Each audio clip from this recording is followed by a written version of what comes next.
Morning sa mga katami ko dyan, at ngayong umaga na to mga katami ay meron tayong ipapakita na naman mga katami na i-repair natin takip ng toilet.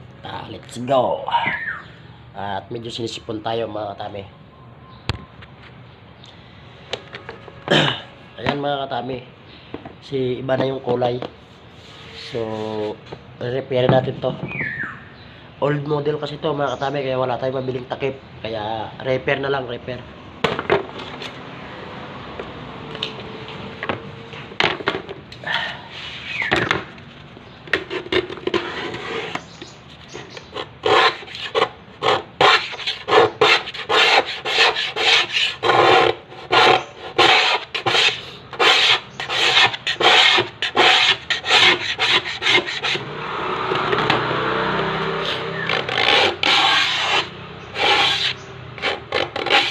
Yung ating pinapangkudkod mga katami ay palita, para hindi sobrang talas, para hindi masugat.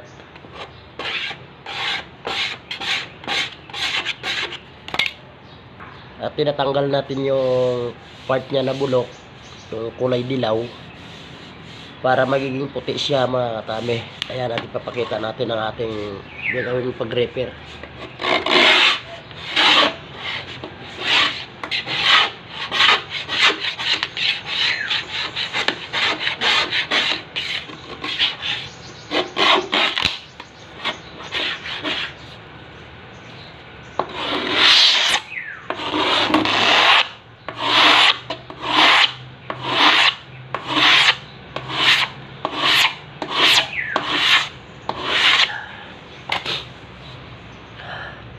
At ito mga katami, naghanap yung amo ko ng ganitong takip.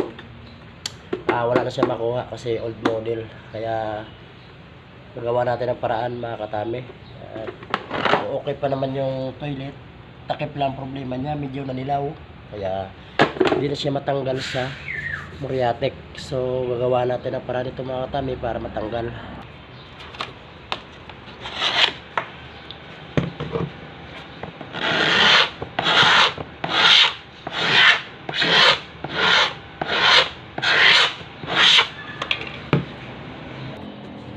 So ito na guys, naayos na natin at puti na yung kanyang kulay guys. Ito yung kanyang kapares. Tingnan nyo naman guys, dilaw,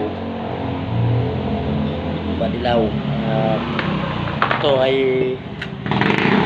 sinanggal natin, kinayod natin yung kanyang bulok para magiging puti siya ulit guys. At kung may mga ganito pa kayo guys na mga buo pa naman at takip ng problema, yun lang solusyon guys. Thank you for watching guys.